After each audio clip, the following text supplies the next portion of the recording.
Hola chicos, bueno, bienvenidos a este segundo video de la materia Algoritmos y Programación 1, donde les voy a presentar algunos temas que tiene la unidad didáctica número 2.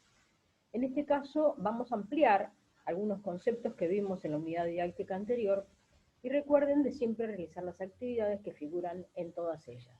Bueno, vamos a comenzar. Lo primero que vamos a hacer en esta unidad didáctica es distinguir dos términos que suelen utilizarse indistintamente, que son los términos datos e información. En nuestra vida cotidiana es muy común que mezclemos o que digamos indistintamente cada uno de estos conceptos, pero en informática la cosa es diferente, porque los datos son una información codificada que está lista para ser introducida y procesada por un ordenador, es decir, lo que sería, entre comillas, la información de entrada, ¿eh? Cuando se introduce a la computadora un conjunto de información que se desea que ésta procese. Eh, por lo mismo, se puede decir en general que los datos carecen de significado en sí mismos.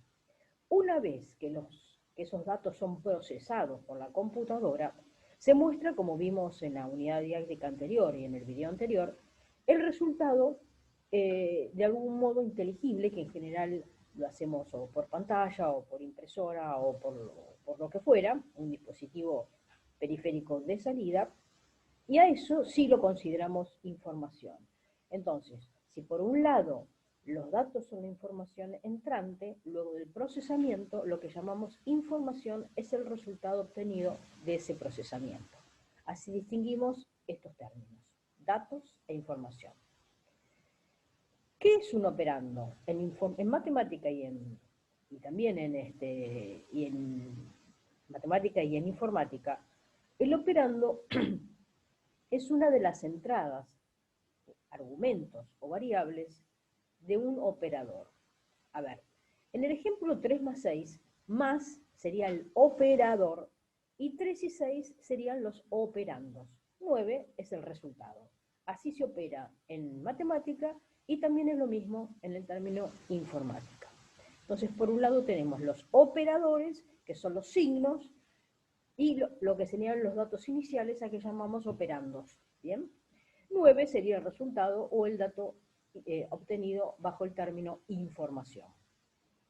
Ahora bien, si hablamos de tipos de datos, recuerden ustedes del video anterior que les dije que todas las variables, además de tener un nombre, un identificador, deben de tener un tipo de dato, es decir, una calidad de información que se va a almacenar dentro de las variables.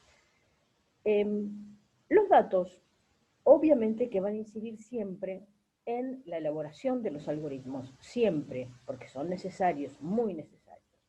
Y la identificación de estos datos se denomina estructura de datos y va a depender exclusivamente de la característica, del tipo de información, del tipo de dato que se desea almacenar. Un esquema posible de tipos de datos serían los tipos de datos simples y los tipos de datos compuestos. Dentro de los tipos de datos simples tenemos los numéricos, los alfanuméricos y los lógicos. Dentro de los numéricos se manipulan información de forma entera e información de forma de números reales. Los enteros serían sin parte decimal y los reales con parte decimal, tanto sean positivos como negativos. Los alfanuméricos pueden ser una cadena de carácter o un carácter o una cadena de caracteres.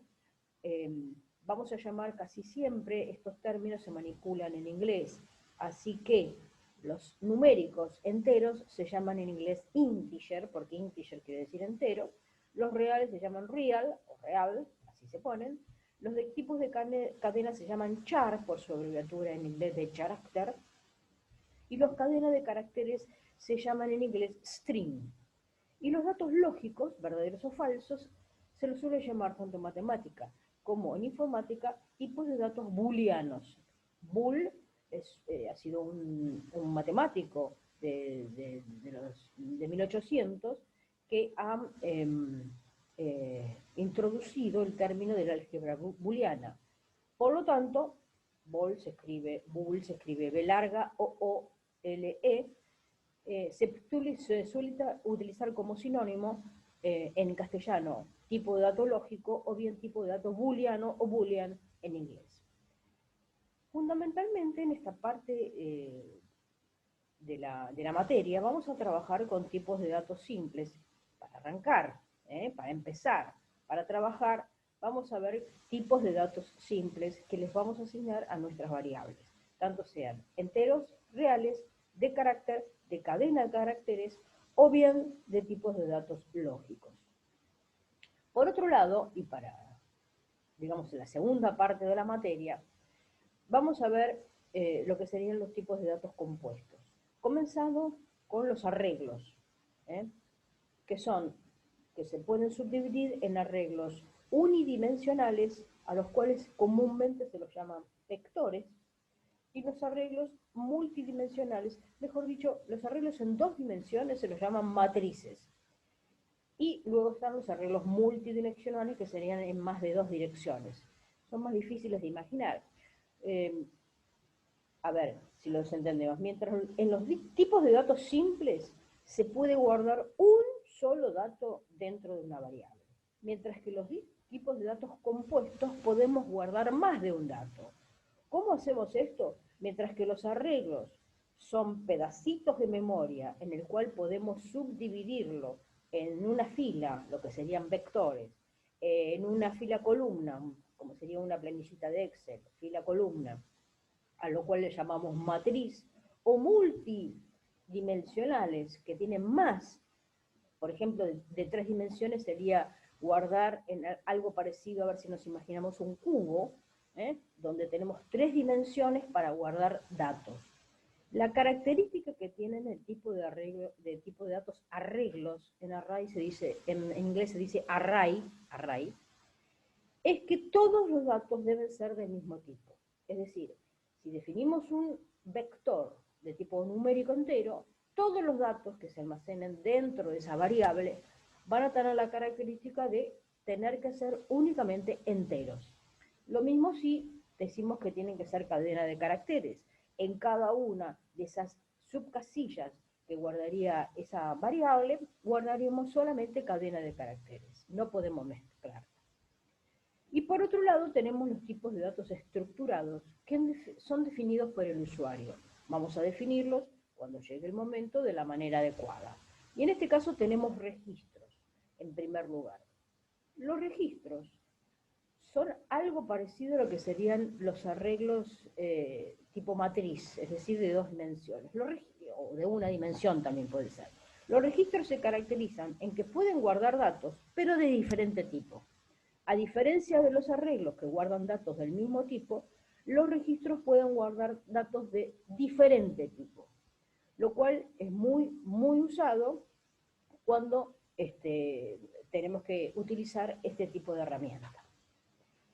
Toda esta información, tanto sean los tipos de datos simples, los compuestos, como son los arreglos y los registros, siempre trabajan en memoria, como les dije en el video anterior, con la memoria RAM, es decir, memoria aleatoria. Si queremos preservar la información contenida en diferentes variables, preservarlas para luego recuperarlas posteriormente en un momento posterior o en un momento más alejado de lo que es el momento en que lo definimos, vamos a tener que almacenarlos en un dispositivo que nos permita guardar esa información, que nos permitan, así se dice en informática, salvar esa información, para poder recuperarlos, como les digo, posteriormente. Y a eso lo llamamos genéricamente archivos. Un archivo es una colección de datos que se almacena en memoria permanente. Eso es lo que es un archivo. Archivos hay de diferentes tipos, hay muchos y muy diferentes. Hay archivos que guardan fotos, hay archivos que guardan texto, hay archivos que guardan, no sé, bases de datos, hay archivos que guardan juegos, es decir, hay diferentes tipos de archivos. Entonces, en términos comunes vamos a decir que un archivo es una colección de información que debe de tener un nombre y ese nombre se almacena en un dispositivo permanente, en un dispositivo de memoria de masa o de memoria secundaria. Puede ser tanto cualquier dispositivo magnético, electrónico, lo que fuera, pero que queremos preservar para poder usarlo con posterioridad. Esa es la definición de archivo. Ya vimos los conceptos en el video anterior de constantes y variables. Vamos a reforzar estos conceptos porque son tan importantes. Les dije que la unidad didáctica 1, la 2 y la 3 son determinantes no solamente para esta materia, sino para la carrera de programación en general. Por eso es bueno reforzar ciertos conceptos. Como dijimos anteriormente, una constante es un dato numérico, alfanumérico o booleano, observen cómo se escribe bool, lógico, que no cambia durante la ejecución de un programa. Ejemplos hemos visto en el video anterior y vuelvo a reiterarlo. Si son enteras, ejemplos serían 500, menos 250, menos 845, son ejemplos de constantes enteras. Constantes reales, es decir, que tienen decimales, serían 6.258, donde 6 es la parte entera y 258 la parte decimal, menos 0.654, donde menos 0 sería la parte entera y 654 la parte decimal. Lo mismo con el 564.425. En informática usamos para separar los enteros de la parte entera de la parte decimal, usamos el punto y no la coma, que es muy común usar la coma en nuestro lenguaje español. Acá se usan las características inglesas, es decir, los puntos separan miles, las comas separan decimales. Perdón, la coma separa miles y el punto separan decimales. Después tenemos las constantes de tipo carácter, que es un solo carácter, como vimos, que puede ser una letra mayúscula, una letra minúscula, o cualquier carácter que tengan del teclado. Y además, estos tipos carácter también pueden ser números, como también les dije en el video anterior. Si un número es tratado como carácter, no puede ser utilizado para hacer alguna operación matemática con él, sino lo que se puede hacer es sumar cadena de caracteres, lo cual si sumamos o restamos cadena de caracteres, lo que obtenemos son datos absolutamente diferentes si el tipo de datos fuera numérico. Luego tenemos constantes tipo cadena de caracteres, que puede ser, por ejemplo, universitas o la mundo, es decir, todo lo que está entre comillas o entre apóstrofes. Podemos utilizar cualquiera de las dos, de los dos símbolos, o entre comillas o entre apóstrofes. Es considerado algo textual que va a aparecer directamente de esa forma en la pantalla si es que lo decidimos escribir. Y por otro lado tenemos las constantes booleanas, que lo que hacen es determinar si algo es verdadero o falso de acuerdo a un criterio de comparación. Por otro lado, las variables, como dijimos, es un espacio de la memoria que los programadores utilizamos, de la memoria de la computadora, de esa memoria que les dije que se llama memoria RAM, que los programadores utilizamos para almacenar temporalmente información, o un dato, mejor dicho, un dato, durante la ejecución de un proceso. Es nuestra herramienta prácticamente para programar, que es absolutamente necesaria de conocer. Por supuesto, es que en la medida que un programa se sigue ejecutando n cantidad de veces, como es variable su contenido, va a cambiar el valor dependiendo de la circunstancia en que se ejecuta.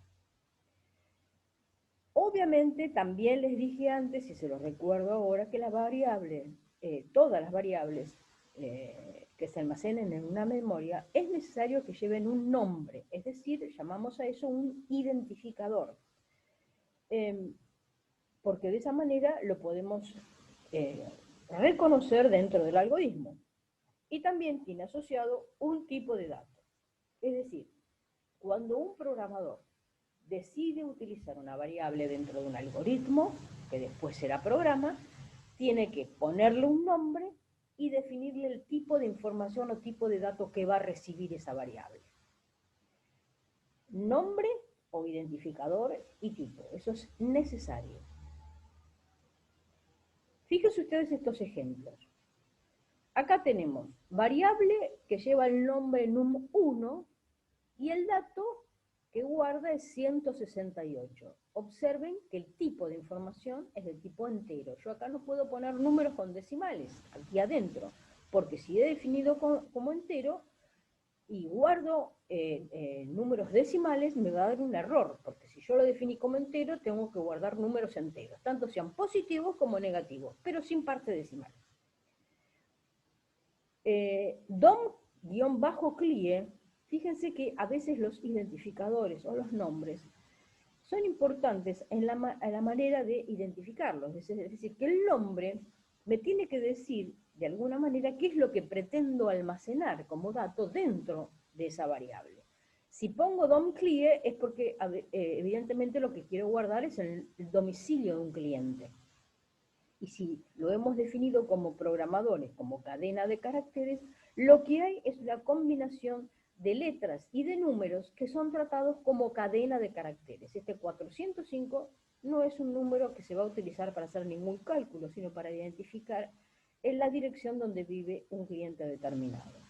Por otro lado, la variable importe, cuyo valor almacenado es 98.636, sería punto, no coma, perdón, acá, 45, es de tipo real, real se dice en inglés. Lo que pasa es que es la misma palabra en inglés y en castellano, donde tiene una parte decimal y separado con punto la parte entera. A la izquierda la parte entera, a la derecha la parte decimal. Esos serían algunos ejemplos que tenemos de variables. Las variables se pueden inicializar, es decir, darle un valor, un primer valor cuando se empieza la ejecución de un algoritmo. Por defecto, se los dije en el primer video, por defecto, las variables que son de tipo numéricas se inicializan en 0, es decir, valen 0. Ahora bien, si tenemos, por ejemplo, que multiplicar una variable numérica por un valor determinado, observen que si vale 0 y lo multiplicamos por el número que fuera, siempre me va a valer 0. Así que hay que observar cuándo es necesario no inicializar una variable en 0. Eso es importante. Mientras que, como les dije también anteriormente en la anterior unidad video, las variables que no son numéricas se inicializan en blanco, es decir, no valen nada. Nada, como si estuvieran vacías de contenido. Para determinar que las constantes o variables tengan un valor determinado, se les debe siempre asignar un dato. Como les dije, a partir de la asignación, con un igual o con una flecha que apunta de la derecha a la izquierda, o bien haciendo una lectura de la información. Miremos, acá tenemos un ejemplo de asignación de un valor de una constante. El igual determina que la constante letra vale f. Número 1 determina que con este igual, que esta constante número 1 vale inicialmente 346, que la constante valor vale 1001,52 o punto 52. Que cadena 35, por ejemplo, vale, entre comillas o entre apóstrofes, feliz cumpleaños. Recuerden ustedes que hay caracteres que no se admiten como nombres de constantes o de variables. Por ejemplo, el espacio en blanco, utilizar la barra espaciadora para hacer dos palabras o dos letras, no es admisible. Así que tenemos o bien que utilizar un guión bajo o un guión del medio, o escribirla toda junta para que tenga significado. Ejemplos de asignación del valor de una variable sería letra igual f, observen el mismo caso anterior, valor igual al mismo caso anterior, a igual a 1, y acá observen que tenemos leer letra, leer importe. Es decir, leer es un tipo de asignación. Recuerden que este leer significa que la computadora va a trabajar, va a manipular, va a procesar el número o la cadena de caracteres que se introduce mediante el teclado. En programación posteriormente vamos a ver que también lo podemos introducir mediante un clic del mouse. Significa que lo está procesando desde el teclado, es decir, lo lee la computadora desde el teclado y toma valor en ese punto. Recuerden de los identificadores, los que les decía recién, de los nombres. Recuerden que los nombres representan los datos de un programa, tanto sea constantes, variables, tipos de datos o subprograma. Este es un tema que vamos a ver con posterioridad. Ahora bien, para usar identificadores hay algunas palabras que, como les dije recién, no vamos a utilizar el espacio blanco. Fíjense, si tengo que usar dos números, es nombre absolutamente permitido, el num1, num2, nombre guión bajo programa, saldo guión bajo final. Si no, puedo ponerlo sin espacio, pero vamos a omitir el uso de espacio, de la barra espaciadora dentro de los nombres de las, tanto sea de las constantes como de las variables. Cargo, número de mes, fecha, o fecha de inicio, sin dejar espacio blanco. Pero hay ciertas palabras que no vamos a poder usar, que llamamos palabras reservadas, que no vamos a poder usar como identificadores o nombres de constantes o de variables, o de procedimientos o de funciones, que se llaman palabras reservadas. Estas palabras reservadas son palabras que utilizan los lenguajes de programación para tareas específicas. Es decir, no puedo usar, por ejemplo, la palabra inicio como nombre de variable porque mi algoritmo inicio es muy importante, quiere decir que voy a iniciar mi modo de preparación, recuerda. Lo que pasa que eso sería el algoritmo. Las palabras como inicio, fin, sí, entonces, mientras, la utilizamos cuando definimos el algoritmo. Las que están en inglés, como begin, end, if, then, while, se utilizan estas y otras, porque hay muchísimas más, se utilizan en los lenguajes de programación para las tareas específicas. Por lo tanto, esas palabras que se llaman palabras reservadas son reservadas por el lenguaje y no pueden ser utilizadas por el programador como nombres de constantes, de variables o, más adelante, de subprogramas que serían procedimientos o funciones. Por supuesto que en la parte inicial de la materia nos vamos a centrar primero en tipos de datos simples, es decir, los que vimos en la primera parte cuando hicimos la división. Esto va, digamos, va a regir hasta el primer parcial. Hasta el primer parcial vamos a ver tipos de datos simples. Las estructuras se las vamos a usar de programación casi todas, pero los tipos de datos que vamos a hacer son los simples. ¿Qué vimos? Los numéricos, que pueden ser enteros como reales, ahí tienen algunos ejemplos. Los alfanuméricos, que pueden ser de tipo carácter o alfabéticos. Los dígitos tratados como cadenas. Los especiales y los cadenas de caracteres. Y luego los lógicos, que pueden ser verdadero o falso, si usamos algoritmo B o F, si usamos algún tipo de lenguaje de programación, true o false, en inglés, que sería su abreviatura TOF. En la segunda parte de la materia vamos a ver los tipos de datos compuestos. Es decir, los tipos de datos compuestos son aquellos que necesitamos definir previamente como compuestos y luego utilizarlos dentro de un programa. Siempre recuerden, el tipo de dato simple guarda un solo dato dentro de una variable constante, mientras que los tipos de datos compuestos pueden guardar más de un dato dentro de una variable de una constante. Tenemos en primer caso los arreglos o los arrays, son sinónimos. ¿Qué es un arreglo? Es una colección de datos de un tamaño o de una longitud fija. ¿Qué quiero decir con esto? Si por ejemplo digo, bueno, este arreglo voy a guardar de, no sé, 10 números enteros, o voy a guardar, no sé, 45 números enteros, o voy a usar, no sé, una matriz que tenga 3 columnas y 3 filas con 3 por 3, 9 datos, ¿está? La característica que tienen los arreglos es que todos los datos que almacenan deben de ser del mismo tipo.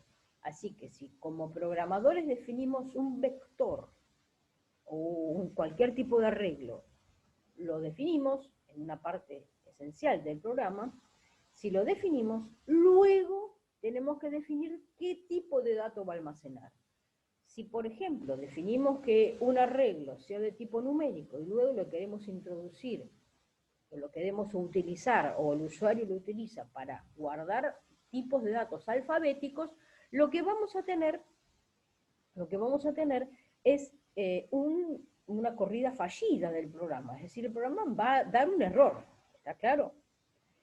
Como les dije antes, los arreglos pueden ser de una sola dimensión, como si fuera una filita de Excel, una fila de Excel, donde le tengo que decir, bueno, el vector va a ser de 5 casilleros, o de 10 casilleros, o de 100 casilleros, ¿está? Pero tiene una sola dimensión.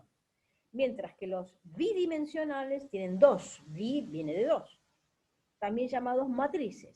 Con lo cual voy a tener no solamente una fila, sino también una columna. Voy a tener una especie de cuadrado dividido en filas y columnas, donde ahí adentro voy a poder guardar información siempre todo del mismo tipo. Y los multidimensionales, uno se puede imaginar hasta de 3 dimensiones, como les decía antes, como si fuera un cubo, imaginémoslo, un cubo que tiene 3 dimensiones, donde no solamente puedo poner fila, columna, sino que también le puedo dar profundidad. Y son más difíciles de utilizar y los utilizan los programadores un poco más expertos.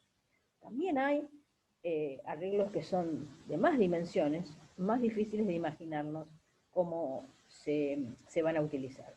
En nuestra segunda parte de la materia vamos a ver tipos de datos vectores y tipos de datos matrices, como para que lo tengan en cuenta. Vamos a ver algunos ejemplos de datos simples.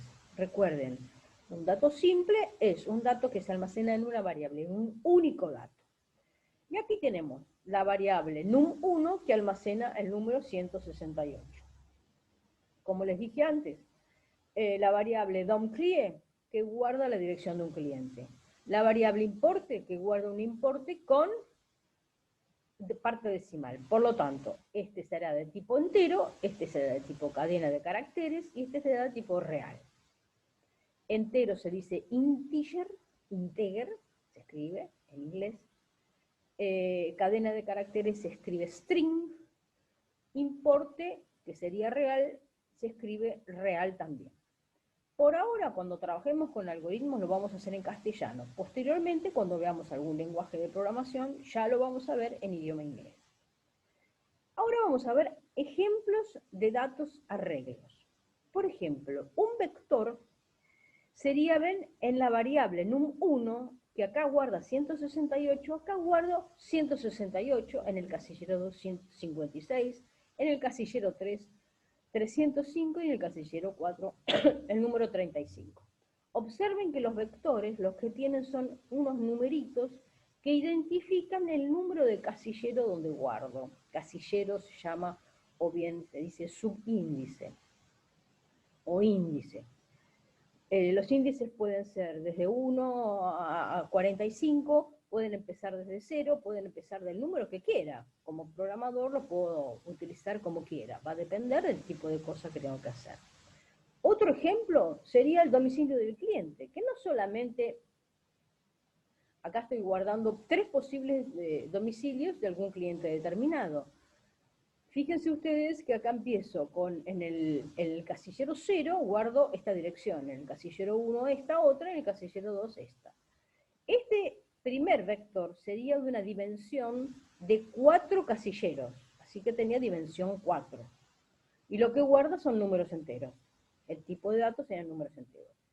Este vector domclie sería también un vector de 3 casilleros. No importa que empiece en 0, pero serían 1, 2, 3 casilleros. ¿Está claro? Una matriz, simbólicamente, esto es simbólicamente, no solamente tendría que estar definida su cantidad de filas, que en este caso son 2 filas nada más, sino también su cantidad de columnas. Acá tengo, por ejemplo, en la matriz que se llama importe, guardo en el primer casillero, que se identificaría como 1, 1, 1, Este segundo, el 542, lo guardo en el 1,2, el 31,7 en el 1,3, el 25,25 en el 1,4, el 50 en el 2,1, 45 en el 2,2, 7,50 en el 2,3, 42.017 en el 2,4. Observen que esta matriz está definida de 2 por 4. ¿Está? Son 2 filas por 4 columnas.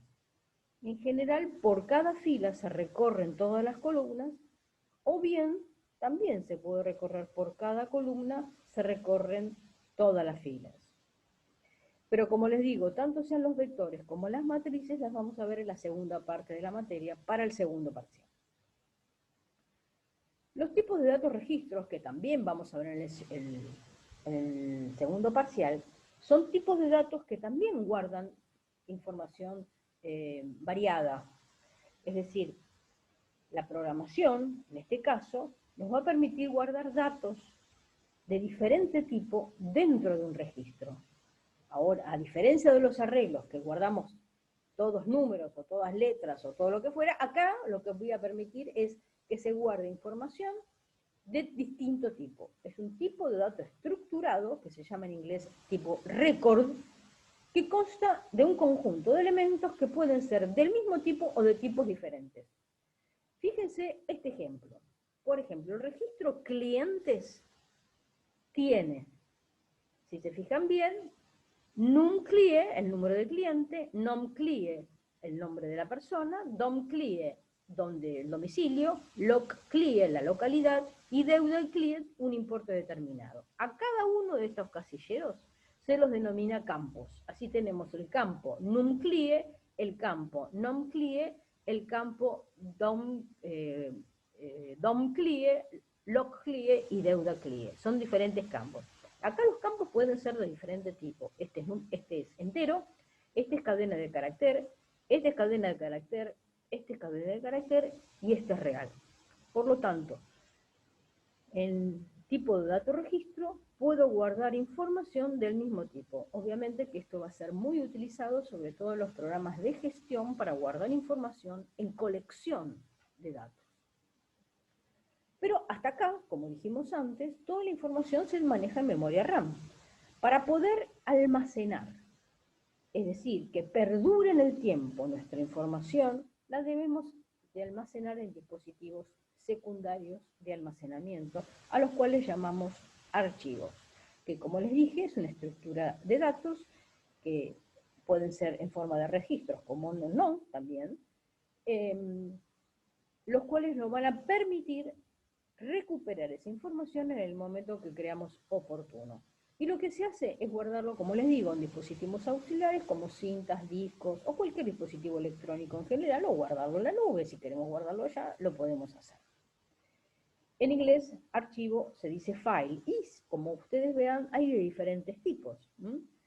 Si, por ejemplo, los diferentes tipos de archivo, observan ustedes que es muy común que tengamos diferentes logos o iconos que identifican que un archivo es diferente a otro por su dibujito.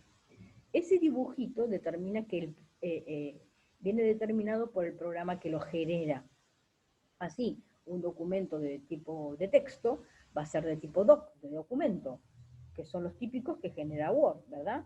O un PDF es el que genera el programa, el Adobe, o un TXT, el bloc de notas, o bueno, no sé, o un AVI, un video, perdón, un sonido, o MP4, un video determinado.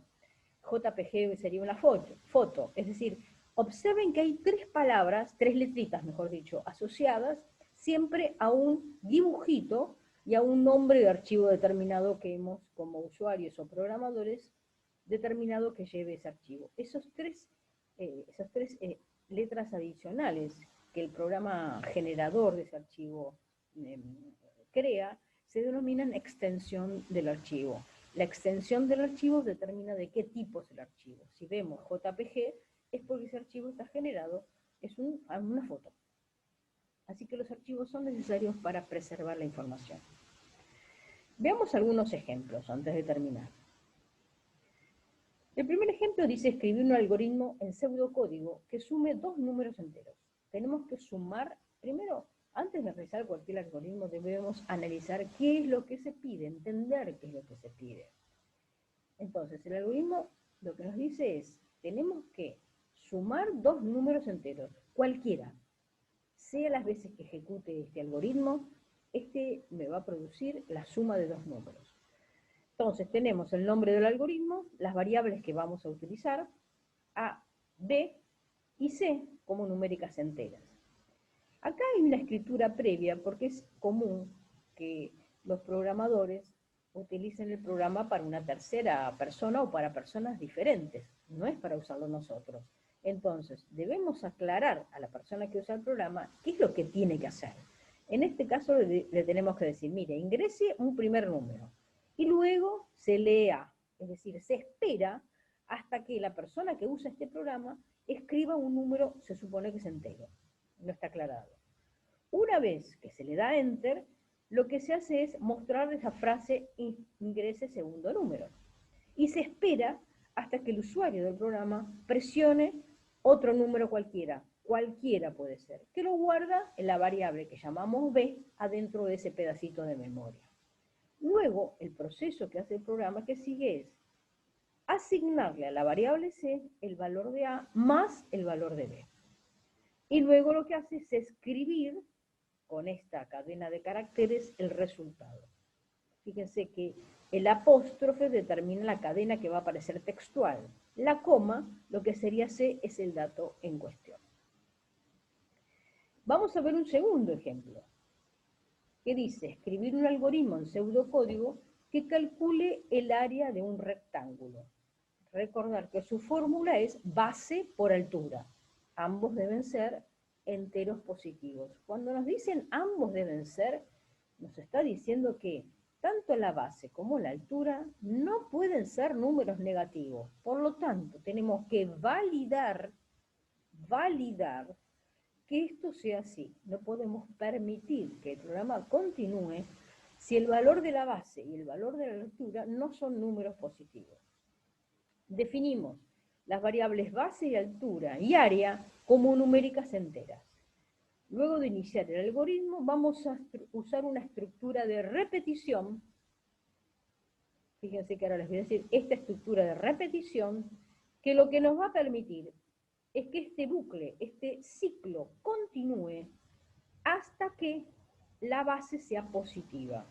Si el número que se ingrese como valor para la base no sea así, se vuelve a pedir esto infinitamente y el programa no continúa hasta que ese ciclo no se rompa. ¿Y cuándo se rompe? Cuando el número ingresado es positivo. Luego, ¿dónde se entra? A otro ciclo, que lo voy a marcar ahora, que es repetir ingrese el valor de la altura, en donde se espera el ingreso de la altura hasta que ese valor sea positivo. Y vuelvo a reiterarlo, de aquí no se sale hasta que la altura sea positiva. Si ponemos un número negativo, nos va a dar ingrese el valor de la altura. El ciclo se va a romper cuando altura es positivo. En ese caso, lo que hacemos es calcular el área como el producto, el asterisco es la operación informática de multiplicar, del valor de la base y del valor de la altura. Y luego se escribe en la pantalla, el área es, y el valor calculado área, que es un valor, un pedacito de la memoria, el cual hemos definido como programadores como área, que guardó el valor de la base por la altura. Y ahí se termina el algoritmo, el ejemplo número 2. Bien, para el ejemplo número 3, nos dice escribir un algoritmo en pseudocódigo que calcule la cantidad y el promedio de los alumnos aprobados en un curso de 30 personas. Es decir, tenemos un curso con 30 personas y esas personas se han sacado una nota. Todas. Lo que nos dicen es, calculen cuántas personas aprobaron, suponiendo que se aprueba con 4 puntos, de estas 30. ¿Cuántas? Y de esas 30 que aprobaron, de esa cantidad que aprobaron, ¿cuál es el promedio general? Para lo cual acá voy a usar las siguientes variables. La nota de cada uno de los alumnos, la suma, donde voy a ir acumulando los valores de las notas positivas, y el promedio como números reales. Los defino como números reales. ¿Por qué me interesa definirlo? Porque el promedio, al dividir, me va a dar un número real. La variable y la variable can-apro, numérica entera. Eso es lo que nos va a ir. Y nos va a servir para usar en el para y cantidad de aprobados como contador. Inicio de nuestro modo de preparación. Usamos una estructura repetitiva, que en este caso va a ser para i desde 1 hasta 30, porque son 30 los alumnos. ¿Qué hacemos? Leemos la nota. Es decir, vamos a esperar que el usuario de este programa nos indica que se lea una nota desde el teclado. Si ese número ingresado es mayor o igual a 4, entonces vamos a ir contando ese alumno como aprobado. Vamos a sumar un 1. Y luego vamos a acumular esa nota en la variable suma. ¿Tá? Fíjense el fin sí que cierra este sí. ¿Tá? Esto lo hacemos luego, como es una estructura de repetición, lo hacemos para el siguiente valor de i. Que si ya hicimos el 1, vamos a hacer el 2.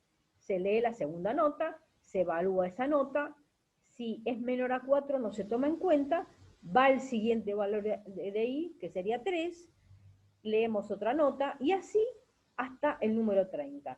Cuando hemos hecho los 30 alumnos, hemos ingresado la nota de los 30 alumnos, se calcula el promedio como la suma dividido 30. Y promedio lo vamos a escribir como un número real que nos va a mostrar la cantidad el promedio de los números, el promedio de los alumnos aprobados. Y luego, o antes, la cantidad de los alumnos aprobados con el contador. Bien.